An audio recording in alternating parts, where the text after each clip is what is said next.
Louis T. Welcome to the 2018 NFL Draft Wrap-Up Series, where your man Louis T aims to break down all 32 teams in the National Football League's 2018 NFL Draft using our baseball grading scale: single, double, triple, home run. There are no strikeouts here in the Draft Wrap-Up Series, as we cannot tell how these players are going to pan out, and I don't want to discount any of these young men before they get their chance in the National Football League. And so we will get a score for each and every single player selected in said team's draft. We'll then apply bonuses when necessary, get an aggregate score, divide by the number of picks, which will then yield us an overall grade for that team's draft. We'll then move on to the next team in the series picked by you. That's right, you, the viewer out there, are in total control, as this is the You Pick format. Simply be the first to leave a comment in the comment section of this and future videos in this series stating two things: the phrase next and the team you'd like to see next. Examples would be Chiefs next, Chiefs next, Kansas City next, KC. You get where I'm going with this. You get the drift. And with that being said, the next team up in the series is none other than the Kansas City Chiefs.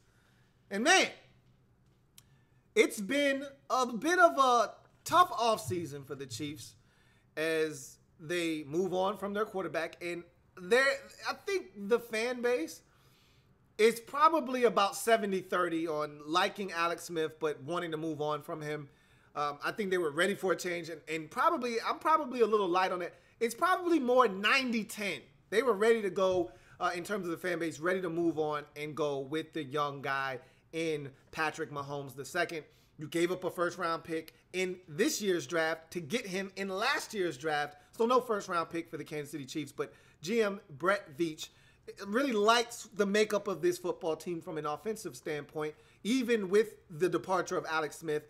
But the defense is what let this team down in the postseason, having a 21-3 lead at the halftime break, not scoring another point, but yet getting just absolutely gutted on the ground by a combination of Derrick Henry and quarterback Marcus Mariota.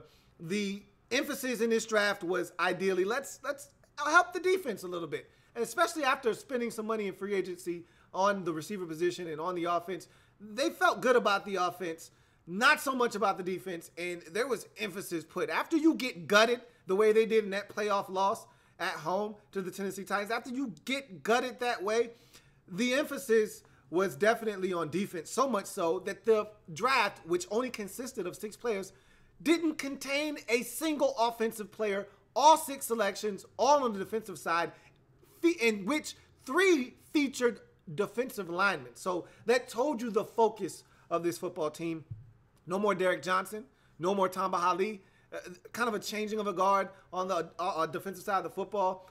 They need to get younger, faster, a little bit more spry on that side of the football, and this draft is going to help them do exactly that. So let's jump into the 2018 NFL Draft of the Kansas City Chiefs, where we start, remember, no first rounder, we start in the second round, 46th overall selection, defensive lineman out of Ole Miss, Breeland Speaks.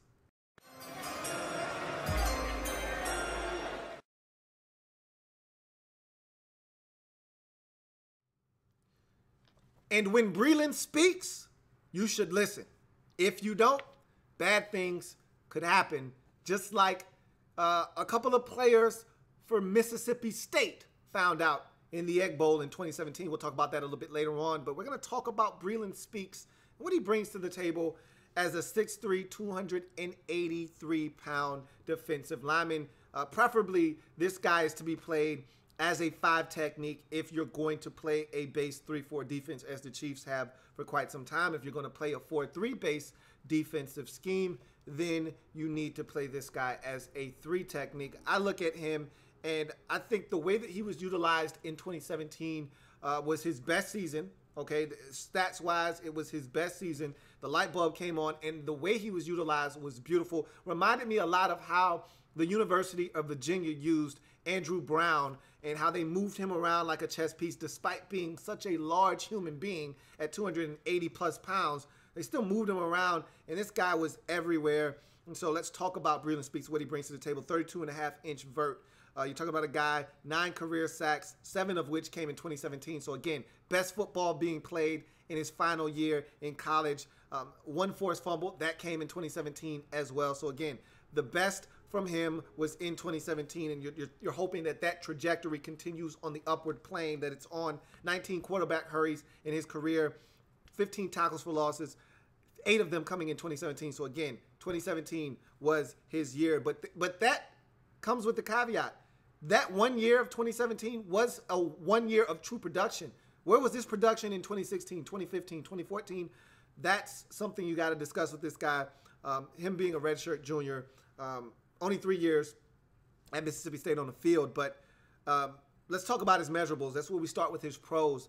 6'3", 283, big man, but very athletic. And his athleticism, 4'8", 40, moved around the field, lined up at all 3 linebacker spots pre-snap in 2017. It was fun to watch him in that Mississippi State Egg Bowl game because the way he played with reckless abandon and the way they moved him around, you didn't know where this guy was going to be snap to snap. Was he going to line up at defensive end, on the left side, on the right side? Was he going to line up at 3-tech? Was he going to line up on the outside as a rusher in a 2-point stance? Was he going to line up at outside linebacker? Was he going to line up in the middle of the football field and at the snap blitz like a guy with his hair on fire? Was he going to line up at the weak side, at the strong side linebacker position and still blitz? He was moving around everywhere, and we've all seen the amoeba defenses where even defensive linemen are walking around. You don't know who's coming, and that's the basis for that defense. Well, with Breeland Speaks, he moved around everywhere, sort of like that amoeba defense, except it wasn't everyone moving around. It was just him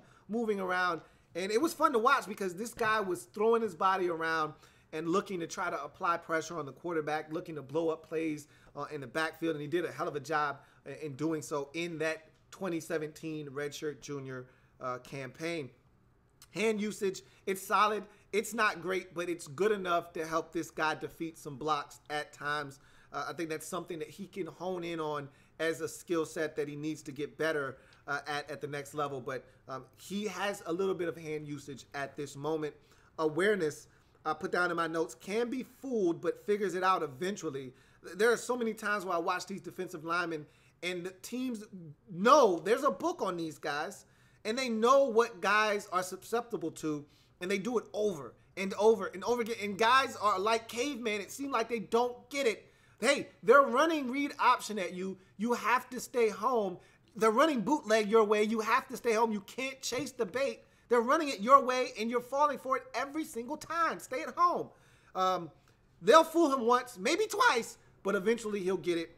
And a great example of that was Mississippi State.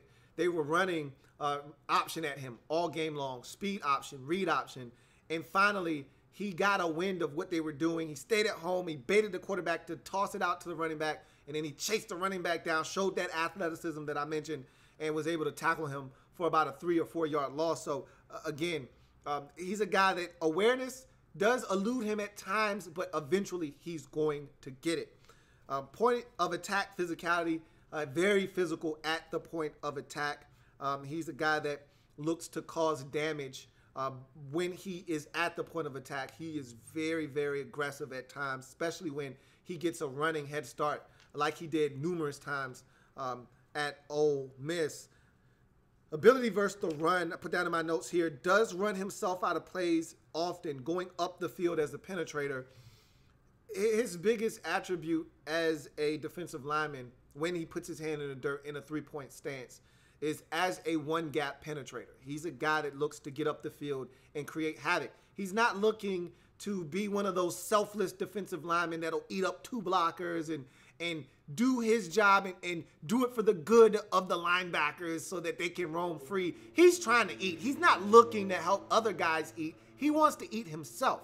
So he's one of those guys, he's looking to get up the field as a penetrator and get in the backfield and be disruptive. And yeah, he may not make the play himself. Someone else may make it, but it's his disruption off the snap that may make the play. But make no mistake about it, he's looking to make the play himself. And so at times he will run himself out of the play, being over-aggressive as a penetrator, looking to make a play. He will need to be a little bit more disciplined and sound, especially if the Chiefs are asking him to 2-gap, asking him to be gap responsible. He's going to have to be a little bit more responsible in how he approaches the line of scrimmage.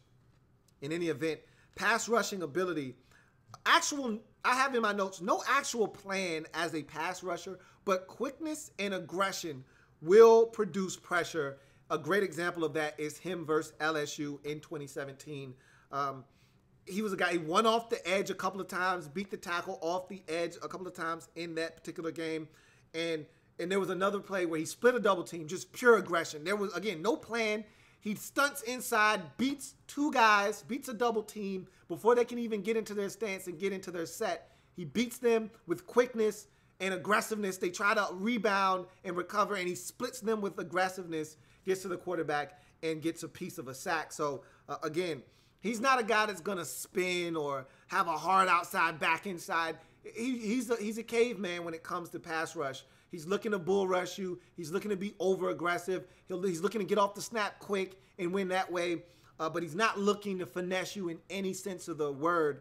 But he can get pressure just off of his aggressiveness and some of the quickness that he does possess. Tackling ability is solid. Motor, he's got a tremendous motor. One thing I can say about every single player that the Chiefs selected in this particular draft is that not one of these guys is lazy. All of them. And you got 3 defensive linemen in this draft. All of them have high motors. All of them give you everything they've got while they're on the field. And when they're fresh, they give it 110%. And I love that, especially with defensive linemen, because, you know, when plays go away from certain defensive linemen, they're prone to taking plays off. Not these guys, not Breeland Speaks. You watch him, and the play goes away from him. He's 15 yards down the field, sprinting to get into the play. Same can be said for all the other guys that you selected. So, tremendous hustle here. I don't worry about his motor nor endurance. Impact on the game.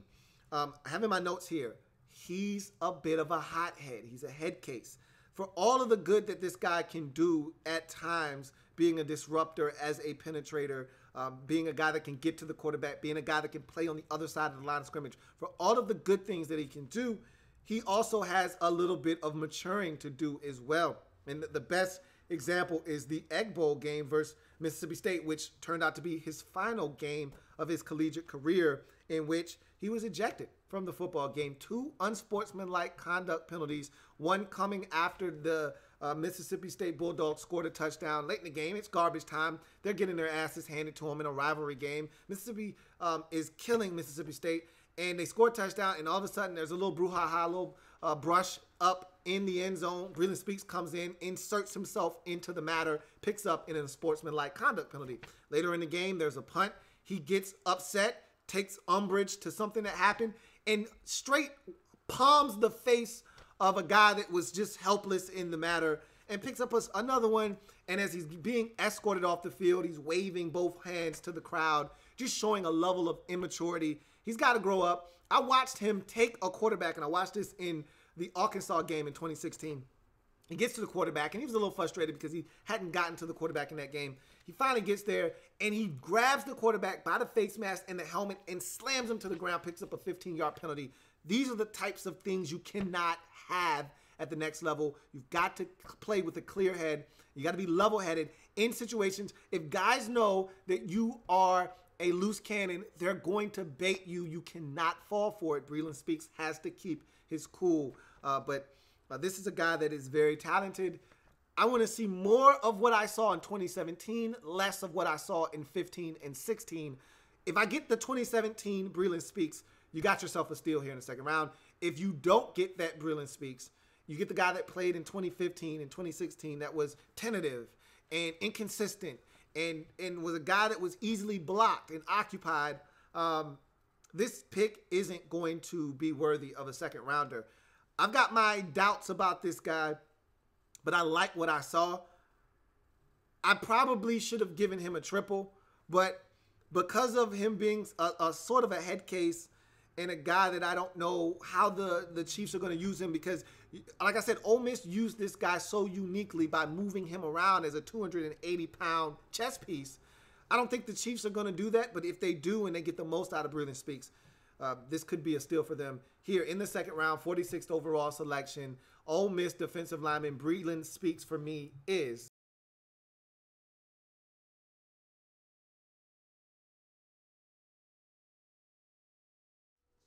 As we move on to the next selection in this Chiefs draft, third round, Chiefs got really busy in the third round. This is where things started to really pick up for me with this Chiefs draft. Third round, 75th overall selection. Defensive lineman out of Florida State, Derrick Nnadi is the selection.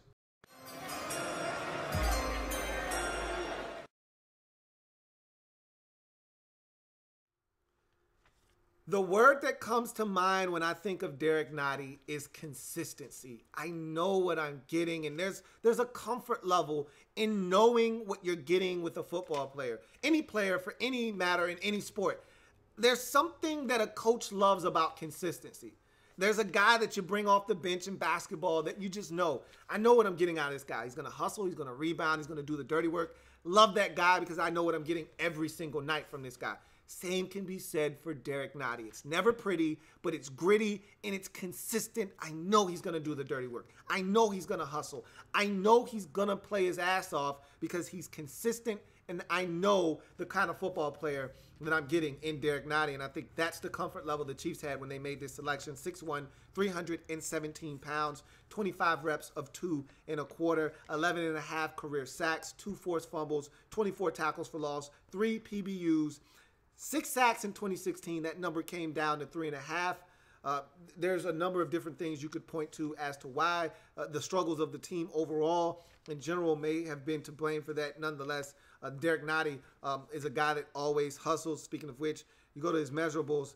His measurables aren't the greatest. 6'1", 317, little undersized for most people and most teams, especially if you play in a 4-3 base defense.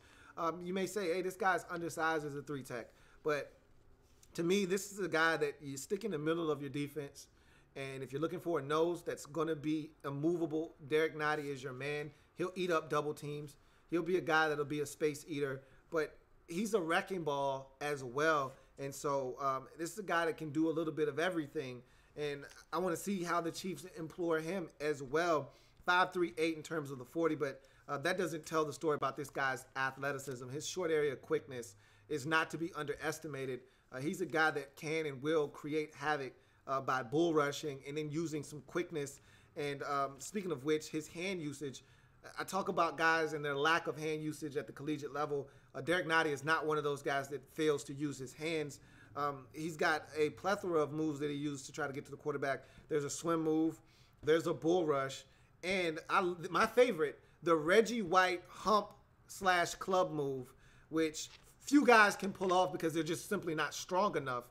And if you remember, Reggie White would take his hand like this, and he would just throw the defender out of the way. If you could remember that iconic sack he had in his lone Super Bowl performance versus the Patriots, where he just tossed the tackle out of the way with one arm and got to Drew Bledsoe.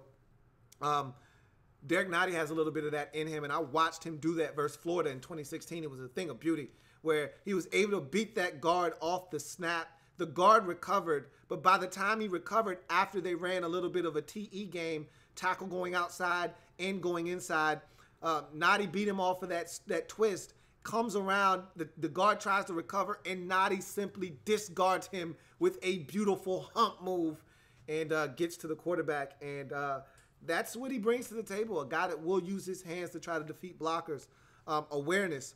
I love the fact that he sees the football and the ball carrier, knows what's going on in front of him at all times, is very aware of his surroundings, will stack and shed. There are a number of guys that I see on the defensive line have no idea where the football is. No idea that the football is on the outside off tackle right now. No idea that it's play action fake and they're still chasing a running back 2 yards out of the screen. Quarterback still got the football. No idea that they're running right at you and all you need to do is stick your paw out there and get a piece to stop this guy, at least slow him down so that help can arrive. Some guys don't understand that concept. Derrick Nnadi, however, does. Point of attack physicality, that's probably his biggest attribute, is that this guy at times can be immovable in the middle of the defense. He's a rock and was so for Florida State. And a guy that, like I said, just you knew what you were getting week in, week out, from snap in, snap out even from Derrick Nnadi. Ability versus the run, 2017 versus NC State, 2016 versus Florida. Stacks and shed so well, playing down the line. I watched him in the game versus Florida, get all the way down the line, got through all the trash, worked his way all the way down the line, strung the play out, got to the sideline, made the tackle for a 1-yard gain. It was beautiful from a 317-pound defensive lineman that's trying to work his way through all the garbage to get outside and make a play. That's gorgeous to string a play out that way and get to the ball carrier. And stacks and sheds very well. Discards guys get to the football. I love it from Derrick Nnadi. Pass rushing ability, quickness, or bull rush. TE games. Really not a lot of finesse. And I talked about the moves that he'll use. Bull rush, hump club. The swim is as good as you're going to get in terms of finesse with him, with a little bit of quickness. But he's looking for a blunt force to try to get to the quarterback. Just simply brute force where he's just looking to bull rush you. And he can collapse the pocket with the best of them. So he's a guy that if you're – and with that low center of gravity at 6'1", he has the leverage advantage. And when he gets under the pads of a guy that's 6'4", 6'5", and he's able to win that leverage battle, sometimes it's frightening for guards and centers in that predicament that can't find a way to anchor down and stop Derrick Nnadi from driving them into the lap of the quarterback. Tackling ability and endurance are fine. His motor is outstanding, similar to what I mentioned with Breeland Speaks, another guy that just simply hustles to the football at all times. And finally, his impact on the game. One of those guys that numbers don't always do him justice.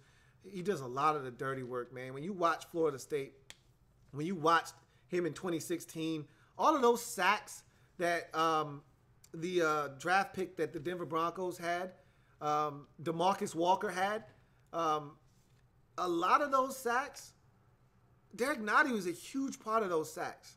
Collapse in the pocket, quarterback can't step up, occupying two guys so that when DeMarcus Walker comes around on that stunt, he's free to just run up the A-gap. Quickness off the snap, Nnadi occupying a guy so there's no help. A lot of what DeMarcus Walker was able to accomplish, a lot of that credit should go to Derrick Nnadi as well. His impact on the game, allowing them to stop the run and do some exotic things defensively.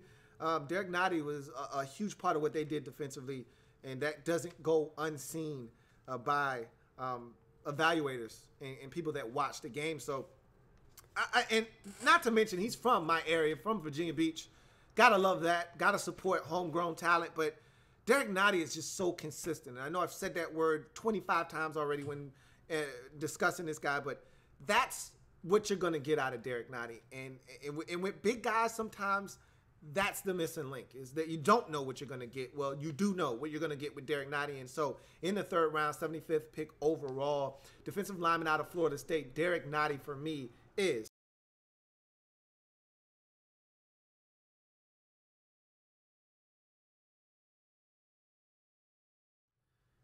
As we continue on this third round crusade by the Chiefs, this may be my favorite pick of the entire draft.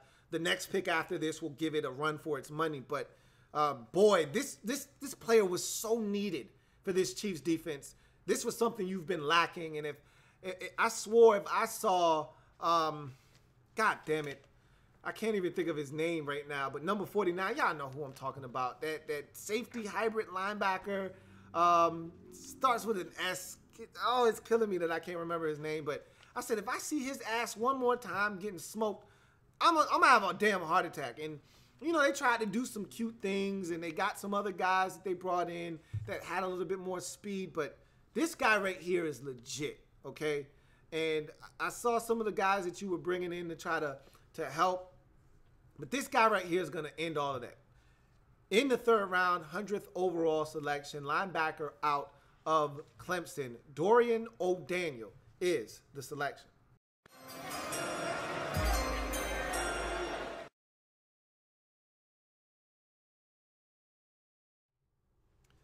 Man, I love this pickup here for the Chiefs, for a defense that I thought was just so slow at times last year. And this guy's going to bring a lot of speed to your defense. And the thing about him is he's a little undersized. That's an understatement. But in today's NFL, there's a place on the field for this guy. And because he's so active, it's going to be hard to get him off the field. Love what he brings to the table. 6'1", 223, outside linebacker out of Clemson. 21 reps of 225. And I'll tell you what, this guy will take on blockers at 225. He's got a safety frame, but he plays like a linebacker. Career stats, 3 INTs, 27 tackles for loss, 2 forced fumbles, 7 PBUs, 8.5 sacks. The guy fills up the stat sheet, not to mention when he wasn't getting reps as a starter in 2014 and 15, 32 special teams tackles. So he comes in and right away, he's going to upgrade your special teams unit and he's going to give you a nickel linebacker on third downs right off the bat. If nothing else, in his rookie season, he's going to contribute in that capacity alone. And I think he can help you in some other ways. And I just love the versatility that he brings to the table. Guy that can cover in space, man-to-man, in zone, keys quarterback's eyes really well, but also effective as a blitzer. Just told you 8.5 sacks. So the guy can get after the quarterback, offers you special teams value. So much to like here. Let's get into him. 6'1", 223. A little light in terms of measurables, but look, you got to pick your battles. And your defense needs to upgrade in speed. It just does. And so he's a guy that's going to help you in that department. Speaking of which, 4.61 is what he was clocked at the combine. This guy's faster than that. I'm telling you right now. I watched this guy on tape, and this guy's 4.55 or better. Okay, there's no way. The guy that I watched on tape was, and the bursts are so quick. The ground that he covers is so quick. That's some good athleticism. Speaking of which, the explosive burst and closing speed with this guy is ridiculous, which is what I put in my notes here. Acceleration is dumb. It's stupid, okay? There are some plays in here where you just marvel at this guy's ability to just close the distance between he and the ball carrier. There's a play, redirect is phenomenal. Might be the best redirect I've seen of a linebacker in this draft. That goes for every linebacker, Tremaine Edmonds, Roquan Smith, who might be the most athletically gifted linebacker in this entire draft. Dorian O'Daniel's redirect might be the best of any of them. His ability to stop and change directions on a dime. There's a great play and a great example of this against Bama in that bowl game. They got slaughtered in that game, but there's a play where he is screaming off the edge, and Clemson loves to do this with him. Line him up over the slot and just blitz him off the edge, and he'll come in as a run blitzer, and so he's screaming like a banshee out of hell off the edge, and he's going right for Jalen Hurts, and Hurts sees him and says, "Oh, no, you don't," and he pitches it to Damian Harris out of the backfield, or one of the running backs. I don't recall if it was Harris or not.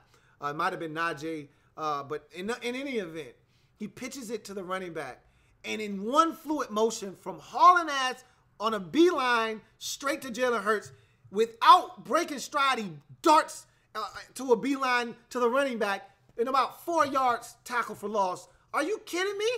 I mean, that kind of athleticism is criminal. And what this guy brings to the table is just ridiculous. And it's what this Chiefs defense needed so desperately. Awareness. Sees things developing quickly and reacts. Versus Virginia Tech on a double pass, he gets out into the flat. So Virginia Tech tries to get cute on a double pass. All right, so they throw it to the receiver who is coming in motion, and he's looking to throw it again. And Dorian O'Daniel just sniffs it out. He's like, oh, okay, I see what you're trying to do here.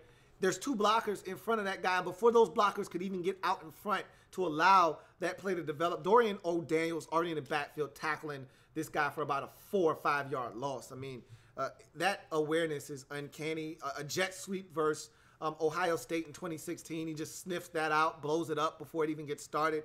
It's that kind of awareness that's going to allow this guy to make some plays and get on the field very quickly for this Chiefs defense. Awareness on slipping and shedding blocks.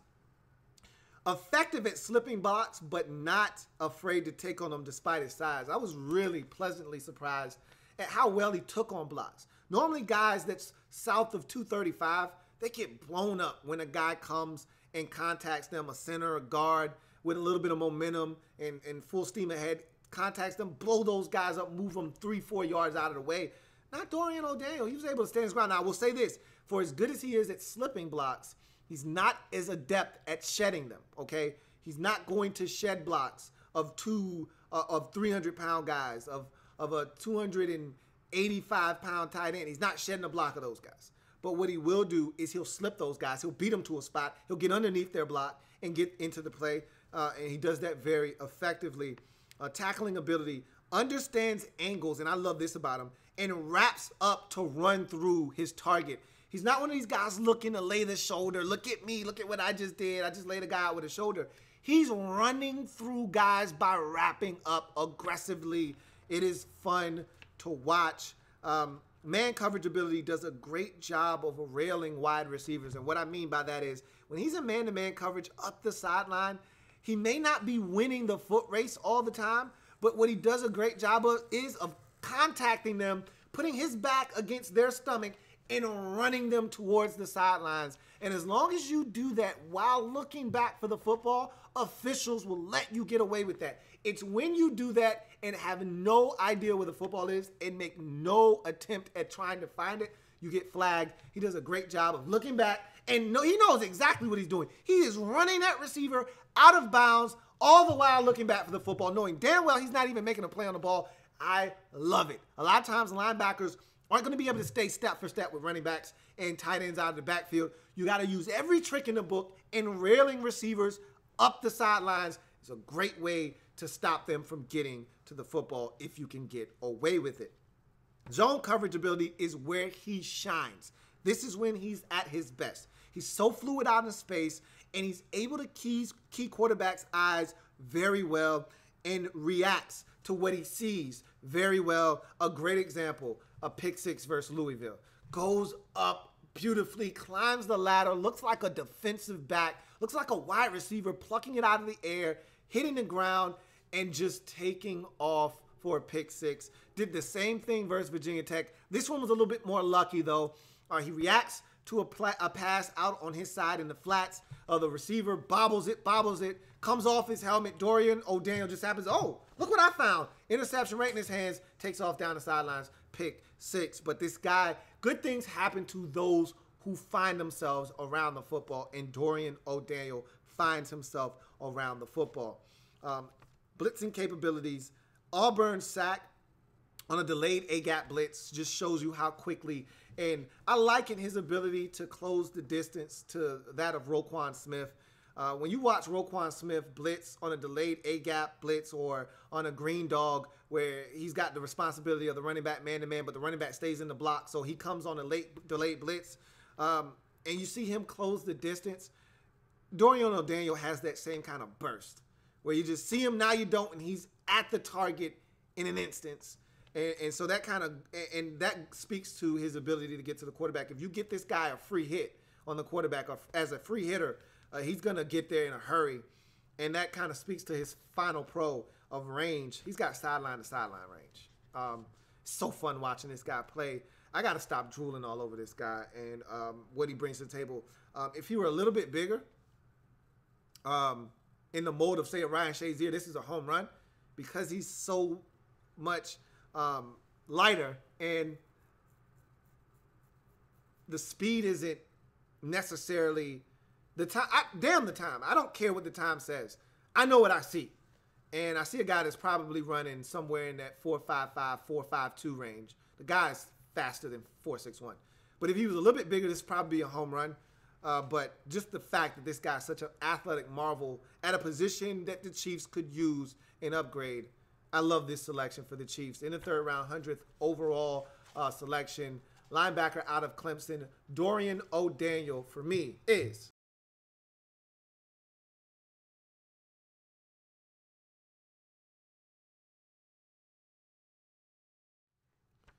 I told you that pick was going to rival this pick in terms of my favorite of this draft.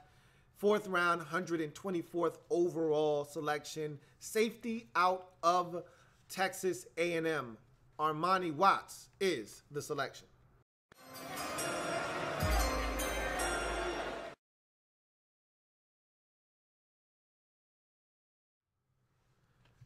You talk about fiery football players, guys that love the game, and guys that play with swagger.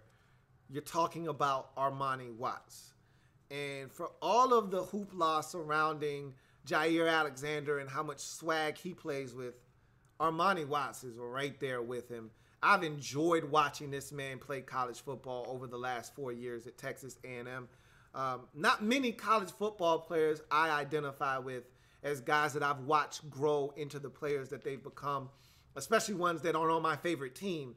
But Armani Watts is a guy that over the years just continues to make plays. He's always around the football.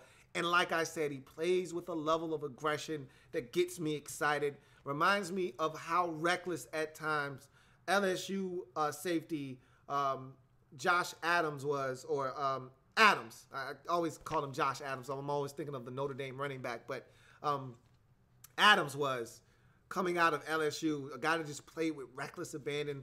That's Armani Watts. He's all over the football field.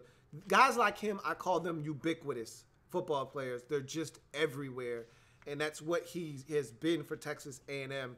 And 5'11", 202, 13 reps of 2 1/4, 35-inch vert, 10-foot broad. So the athleticism is there. Career stats: 10 INTs, 6 forced fumbles, 18 PBUs, 2 block kicks. What more can I say? What more can I say? This man has done it all for Texas A&M. Measurables, they're not the most ideal at 5'11", 202. You want your safety to be 6'2", 6'3". Yeah, that's ideal. Yeah, you want a Derwin James, but they don't grow on trees. So you'll take what you can get, and this guy is such a competitor, so energetic. You just gotta love what this guy brings to the table.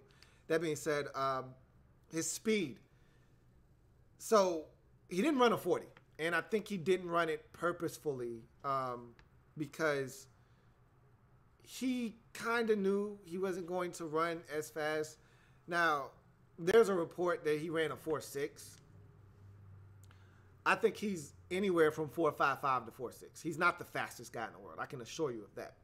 But what I can tell you, and I can tell you this with all sincerity, his ability to be instinctual makes up for the lack of elite speed. So he doesn't have to be a 4.45 guy because his instincts is good enough to shave off an eighth of a hundredth of his time and make that 4.55 or 4.47 because he understands just how this game works. He sees quarterback, keys their eyes, and he's there before the quarterback even makes the decision to cut it loose and throw it. So it's those intangibles that make this guy such a football player. Athleticism, I told you 35-inch vert, told you 10-foot broad. There's explosiveness there. You see it with him making plays on the football. Acceleration, good enough to get him from point A to point B. Agility and change of direction, also really good. Allows him to get to places on the field and make plays. Anticipation and awareness. That, to me, is his greatest attribute, is his anticipation and awareness. He just sees everything. It's almost like he sees things 2 moves before it happens. When everyone else is playing checkers, he's playing chess on the football field. He's one of those guys that just has that uncanny ability to see what's happening, read it, and react faster than the other guy, which allows him to make plays on the football. Locate, and contest. His interception versus Florida in 2017, where he goes up, climbs the ladder, in the back of the end zone, comes down with the football. If he's not looking, he's not going to be able to make a play on that football. You don't get 10 interceptions in your career without being able to locate the football. If you're not looking, locating, then you can't contest and make a play on the football and pick it off. So you know this guy's an LLCer in every sense of the word. Ball skills, I watched him versus Louisiana Lafayette pick off 2 passes in that game, and they were struggling in that game. They were trailing at half in that game to Louisiana Lafayette. Okay, they were struggling. They were down 21-14 in that game. He comes out of the second half locker room, picks off 2 passes, changes the whole tenor of that football game. They go on to blow out Louisiana Lafayette. So this guy makes plays, and he makes his plays at the most opportunistic times of the game at the most crucial junctures. I talked about that Louisiana Lafayette game. How about the Tennessee game? That might have been, for me, that's a top 10 game in the last 3 to 5 years that I've watched in college football. That game was so exhilarating. That was the Alvin Kamara breakout game for anyone that wanted to see what Alvin Kamara would, and I would tell people all the time, you want to see what Alvin Kamara is all about? Go watch that Texas A&M game from 2016. Well, Armani Watts had a hell of a game. He missed a boatload of tackles. We'll talk about that in that game. But he made two of the biggest, most impactful plays in that game. There were three huge plays. One that he didn't make. The other two he did make. And he makes an interception at the end of that game to seal the game. Makes an interception in the game against Arkansas that they play every year. That classic that they play at Texas Stadium in Dallas in Jerry's World. And he makes the interception in overtime in that game. He just makes big plays at the biggest times of games. And so you just got to love this guy's ball skills and his ability to make these types of plays. Man coverage ability, he's solid in man coverage, but he's better in zone. That's where he shines. His ability to make plays in zone coverage, see the quarterback, key his eyes, have his eyes take him to the football and go and make plays is uncanny, as I mentioned before. Blitzing capabilities, he's capable of being a more than satisfactory blitzer at the next level if given an opportunity to do so. Field coverage and range, it's that awareness and that anticipation. That's what has him being a guy that can cover the amount of field. Not his athleticism, not his speed. It's his ability to be in a spot a step or two earlier than most people would be at that position because he's so instinctual. And so that's what allows him to have the field coverage and range that he has. Versatility. This is a guy that you can move around. I think people love his ability to play over the slot in man-to-man situations as well as in zone. You can bring this guy up around the line of scrimmage and have him be a little nosy and be an underneath robber, a guy that's just nosy and a lurker over the middle of the field. I think that's going to be a great role for him as a lurker, as a free guy that's just kind of reading quarterback's eyes, kind of blending in as a chameleon and looking to pick the quarterback off. He can do so many things, single high, free safety because of those instincts that I mentioned that will allow him to cover a lot of space. You know, this guy can do a lot for you in terms of versatility. And then toughness and durability. He did miss some games, cost a leg injury, cost him 4 games in 2016, but this guy plays with a reckless abandon that you have to love if you're a football fan. There's one nagging con for me with this guy, and it's his tackling ability. Not for a lack of wanting to, it's just he doesn't wrap up enough for me. He's a guy that wants to come in and lay you down with his shoulder, and that game versus Tennessee in 2016 is one of the worst tackling exhibitions I've ever seen from a safety that I still loved after the game was over. I've seen this guy make a ton of tackles, light guys up, be physical, and I've seen him miss a ton of tackles because he doesn't wrap up. He's got to wrap up, especially when you're the last line of defense. I need Armani Watts to be a little bit more mindful of his position on the football field and know what he is being asked to do. And that's protect from the home run, which means you can't come in all reckless and come in and look to blow somebody up with the shoulder. I need you to wrap up. There's a time for the blow-up shot in the flats when you've got a ton of football field and a bunch of help behind you. And then there's a time to wrap up with a form tackle. He's got to know the difference. But other than that, man, there's so much to love. And, I mean, the guy's even blocking field goals, man. The guy is everywhere. He picks passes off. He forces fumble. He had a great forced fumble on Alvin Kamara in that game where he runs him down from about 55. It's a hell of a run by Kamara. Cuts it back against the grain. It's a big 60-yard run. And at the end, Armani Watts takes the football from him. Doesn't see him coming, and he just rips it out. Cookies, give me that. Yum, yum, eat them up. Yum, yum, eat them up. All right?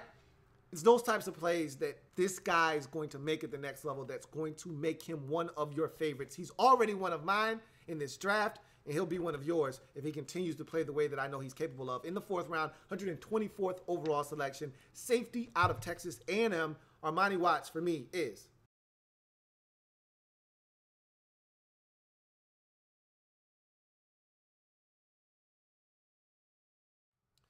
As we move on to the 6th round, 196th overall selection, A cornerback out of Central Arkansas, Tremon Smith, is the selection.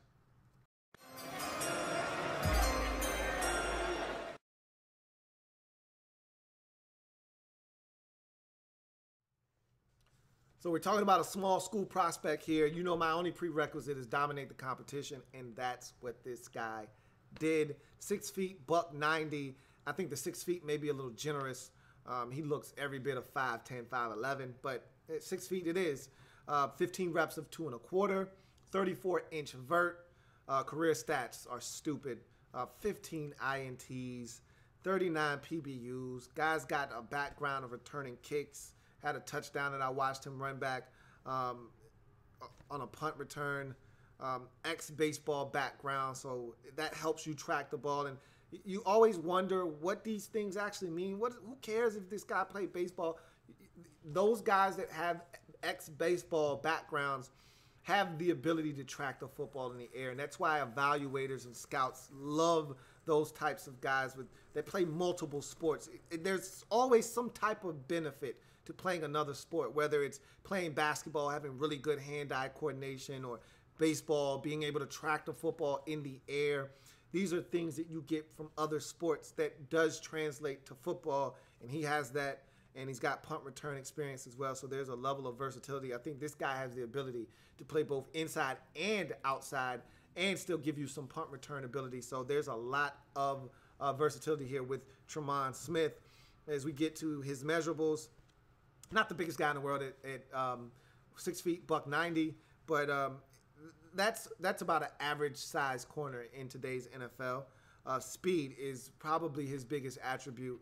His speed is ridiculous. He was clocked at a 4.32 and a 4.36 at his pro day, respectively, in his 2 runs, which is insane. This guy should have been at the combine. He was a snub. He should have been there.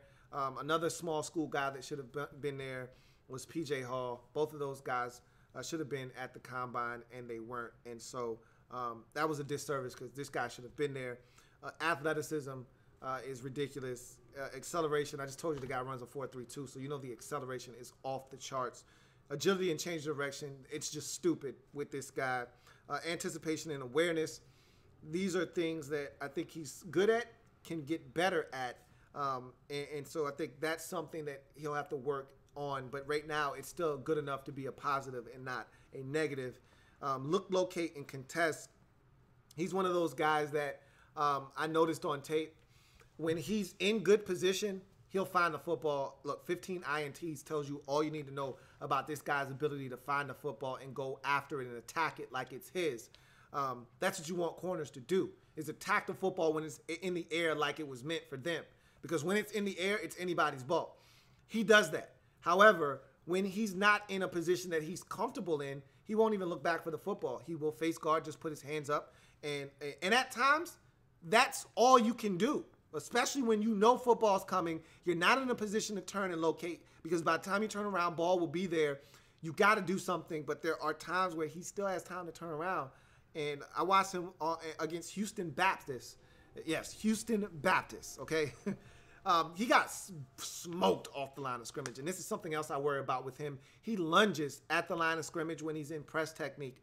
You can get away with that when you run a 4.32, but on this particular play, he was so lethargic after he missed that initial jam. Guy gave him a jab step inside, went outside, and he whiffed. And the guy had him beat by 3 yards. Quarterback severely underthrows the football, and if he turns and looks, he's got a pick. It hits him in the back, but he face guards and gets away with it. And I can see him picking up some PIs at the next level based off of that. But he does look for the football when in position. Ball skills off the charts. 15 INTs. Again, take everything I'm telling you with the exception of his athleticism, because that translates no matter where he goes. He's going to always run a 4.32, no matter if he's in the Canadian Football League or if he's in the Arena Football League or if he's in the NFL. That translates. Which you have to take into consideration. The 15 picks, all of that good stuff. He's playing against the last. I just told you I watched tape against Houston Baptist. Okay? Think about what Stephen F. Austin is what I'm watching on tape. Okay? So you have to take all of this stuff with a grain of salt. Okay? These teams that they're playing against. Man and zone coverage To me, he's equally good at both, can be better at both, and he will get better with proper coaching. And only thing I worry about is level of competition, because I think he didn't go up against a bunch of savvy receivers that when they get on top of him, they're going to be able to keep him on their back hip. And the throws that were off the mark because these quarterbacks weren't as good in the Southland Conference, they're not going to be off the mark when it's Antonio Brown and Ben Roethlisberger making beautiful music together. So I worry about some of those things, but we'll see if he makes a seamless transition to the next level. Tackling and willingness to tackle. He's willing to tackle. He's just not always the best at tackling. Again, 6 feet, buck 90. I mean, what do you really expect? But the versatility, as I mentioned, off the charts with this guy. I'm impressed with what I see, but there's always, especially for corners, there's always that one doubt in the back of my mind. You dominated lesser competition, especially the cornerback position. Like, when I see defensive linemen dominate, I say, okay, cool, you dominated other guys that are, 310 pounds. You dominated those guys. They may not have been as quick or as strong, but you dominated those guys. You're going to see similar guys at the next level. When you're playing in the SoCal, you're playing in the Southland Conference, you're not going to see the same caliber receivers. You're not going to see a slow 5'8" white guy you're going up against, or a slow 6'1" brother that can't separate, with a quarterback with a water gun arm throwing a football, and you being able to get back into plays that you were beaten on. Like, you watch some of these guys on tape and they're getting beat, but because the level of competition isn't that great, they get away with it. That, in the back of my mind, is what stopped me from rating this guy higher. But nonetheless, in the 6th round, 196th overall selection, cornerback out of Central Arkansas, Tremont Smith, for me, is, and could be even better, but currently is,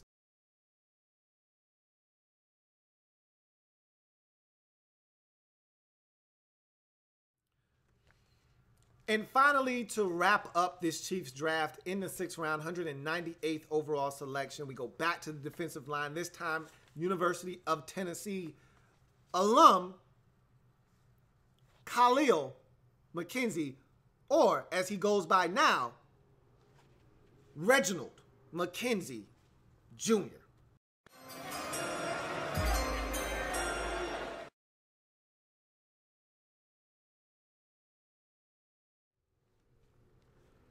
So, as you've probably put one and two and two together by now, Reginald McKenzie Jr. is the son of Raiders GM and ex-linebacker in the league, Reggie McKenzie. And so there's NFL bloodlines here, obviously. His dad played in the league. And I feel like he got a little bit of bad advice. His uncle, who I believe is his uncle played in the league. I want to say it's Ken Norton Jr., but don't quote me on that. Reggie McKenzie is his father. I can confirm that. And his uncle and his whoever his uncle is played in the league as well. And his father both told him, just go to the league. I would have loved to have seen him go back to Tennessee for his senior season, but I'll tell you this much. He strikes me as a guy that I don't know if he was going to get any better by going back. I don't know if his draft stock was going to be improved by another year at Tennessee. I can tell you this, he was a one-year starter at Tennessee. Last year was his first year starting at Tennessee, so he could have used more experience. He could have used more reps, but was he really going to be that much better? I debated with myself back and forth. I don't think he really wanted to play college football anymore, and so hence here we are. 6'3", 314, 3 career sacks, 5 tackles for loss, 1 forced fumble, 1 year as a starter, as I mentioned. This is the thing that this just struck me. I hear this, and I'm always asking why when I hear this, because this isn't the first guy I've heard this about, and he won't be the last. Was the #1 recruit coming out of high school. He was the #1 recruit in the country in 2015, and took him 2 years to start. His third year, he finally started at Tennessee. So essentially, it took him 3 years to get on the field as a starter. What happened? Why weren't you the guy that they thought they were getting coming out of high school? And when you look at this guy, man, this guy is built like a goddamn Ford truck. He's built like a Mack truck is what he's built like. I put down in my notes, built like a Mack truck, stout, pure muscle. When you see this guy, he looks the part of a guy that should be eating up double teams and destroying one-on-one blockers. Just destroying singled up blockers. He gets a one-on-one, he should be taking that guy and pile driving him and depositing him into the lap of the quarterback. But he's not. And I've watched him bench press some guys, and I've watched him get blown off the football. So you don't really know what you're getting from snap to snap with this guy. Athleticism, 5'15". He's a solid athlete. Saw him string a run out all the way to the sideline and make the tackle in a game versus UMass. So I know he can do it, but you don't see this from him all the time. Awareness, he barely got this into the positives for me. Not aware enough of where the ball carrier is, and too often the ball carrier runs by him without an attempt. You know how earlier I referenced Derek Nottie and his ability to identify where the ball carrier is and to try to make a play, stack and shed, get to the ball carrier? No, that's not what Reginald McKenzie is doing. Junior, that is. He's not doing it. So there's a lot of work to be done here. But you know the talent is there. That's why there's hope. That's why you take a flyer on a guy like this late in the draft, because you know the talent is there. He wasn't a #1 high school recruit for no reason. All right, his talents didn't just diminish; they just weren't tapped into at Tennessee for whatever reason. You're hoping that you get the best out of this guy at the next level. Point of attack physicality, has capability to be stout at the point of attack. Saw him blow up a quarterback sneak on 4th and 1 versus Southern Miss. Absolutely destroyed a quarterback sneak, took 2 defenders, blew him up, was immovable on that play, and was the reason that quarterback sneak didn't stand a chance. I've seen this guy do it.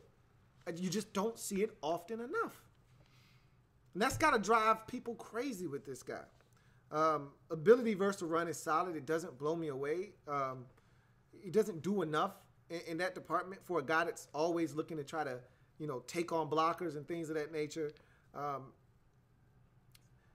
Tackling ability is solid. He's got a really good motor, as I mentioned, with all of your defensive linemen. Like I said, all of these guys hustle. That's the one thing that they do well. Endurance is solid. As we get to his cons quickly, his hand usage is non-existent. The only thing he uses his hands to do is to bench press and offensive lineman and try to bull rush him. You don't get anything else out of him from a hand usage standpoint for the most part. Pass rushing ability, he's not a pass rusher at all, which speaks to the 3 sacks in 3 years stat there. Can collapse the pocket once in a while, though. Every once in a while, he will collapse the pocket. I've seen him take guys and bench press them.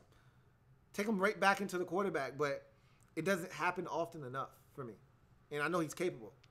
And lastly, impact on the game. Look, as a guy that's supposed to be a 2-gap, space-eating nose tackle, a guy that you feel like can just eat up a bunch of space, and he should be able to with his size. Told you his frame is immaculate. He just doesn't do it. He doesn't do it enough. He gets moved off the spot too often. He's often out of his gap. He's just not an impact guy. He's not getting his hands up in the passing lanes and deflecting passes.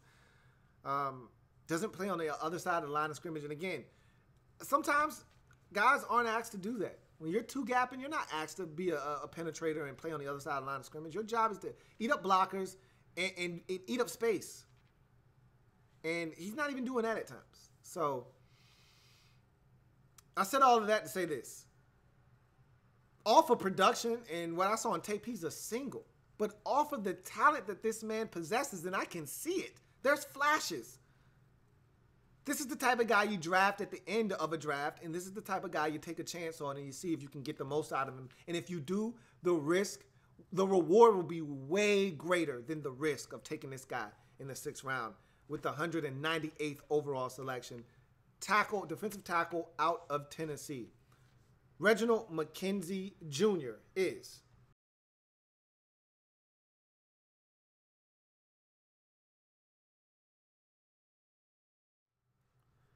So solid draft for Brett Veach and company as they look to bolster the defense. 6 picks, 6 defensive players selected. I was shocked. I thought there would be at least one offensive player in the mix. Not a single one. That speaks to just how disgusted they were with the defensive effort in the playoffs last year and how they vowed to get better. And so they got better. And how much better? How good of a draft was this for Brett Veach? Let's take a look.